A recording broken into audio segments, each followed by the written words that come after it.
মেলায় ঘুরতে কার না ভালো লাগে, ছোট থেকে বড় সবার ভালো লাগে। আমরাও চলে এলাম তাই মেলায়।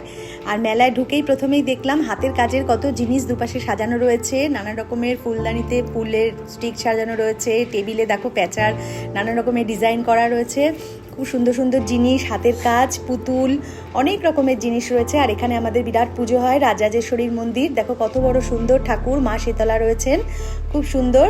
এখানে বেলুন নিয়ে বসে পড়েছে, আমরা ভেতরে ঢুকে এসেছি, মেলার মধ্যে ঘুরে বেড়াচ্ছি, আমার মেয়েরাও খুব আনন্দ করছিল। আর এখানে জিলিপি, কাঠি ভাজা, গজা, দারুণ লাগে এগুলো খেতে, ভীষণ ভালো লাগে, আমি ছোট্ট থেকে খাই এগুলো, ভীষণ ভালো লাগে আমাদের খেতে। দেখো জিলিপি তৈরি হচ্ছে।